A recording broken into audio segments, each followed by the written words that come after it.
Pasintabi muli sa mga kumakain, kasunod ng nag-viral na pagpapak ng mga daga sa panindang karne sa isang talipapa, nag-inspeksyon ang Veterinary Office ng Maynila.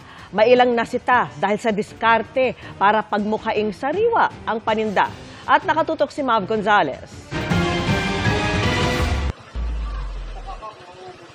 Matapos mag-viral ang videong ito na pinapapak ng mga daga ang karning baboy, nag-ikot ang Manila Veterinary Inspection Board kagabi sa iba't ibang palengke sa Maynila.